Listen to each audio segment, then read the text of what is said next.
piece that I'm really excited to share on tour is an etude by the Canadian composer Marc-Andre Hamelin. This is etude number 8, titled Erlkönig after Goethe. Now, the Erlkönig is a very famous European folklore myth by the poet Goethe, and it's been set to music by several different composers. One of the most famous is Franz Schubert's vocal piano setting of it. And what I find really interesting about Marc-Andre Hamelin's version of this is it's not based after Schubert's version, but he is taking it directly from Goethe's poem. Essentially, it's kind of a song without words, or a wordless vocalist setting of the poem, yet it still maintains the structure and the plot of the myth, employing the characters, the father, the boy, and the Earl King. And I decided to pair it with the Liszt's transcription of the Schubert Erlkönig on the program, so we can have sort of a side-by-side experience of how different these two composers interpret this myth and folklore. Fact about me, I'm an avid sports fan. I really enjoy watching competitive sports at the highest level. I find that there's a lot of parallels and similarities between athletes and musicians.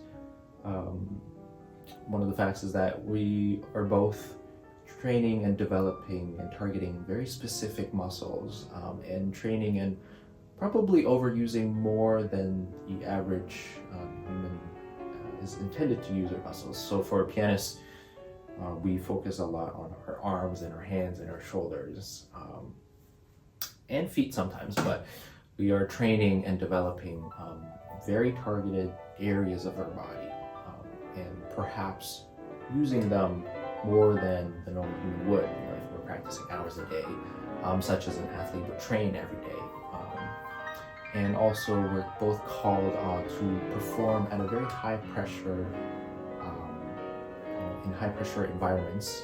For us, it's the concert stage. For athletes, it's the stadium. When we have thousands and tens of thousands of fans watching, and they're expecting you to perform at a high level. So there's the physical preparation leading up to these events.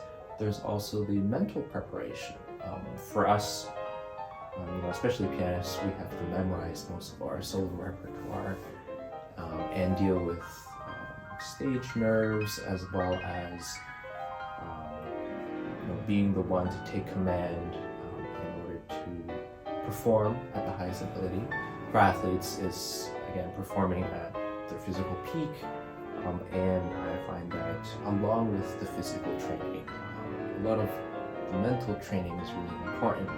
How not to break under pressure and how to thrive so then you can perform to the best of your ability. And so I really find it fascinating, and I try to look for a lot of parallels and draw inspiration, as well as keeping your body in good shape. Like I mentioned, we are working on these targeted muscles, and it's really important for both musicians and athletes to keep your body in good health and prevent injury from happening.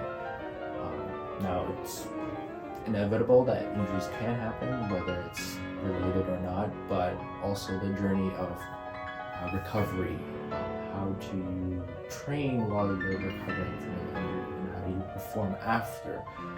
There's a lot that can be learned for how athletes go through it, and so that's a different side of me that I'm really fascinated about, and I really enjoy seeing the competitive nature of athletes as well.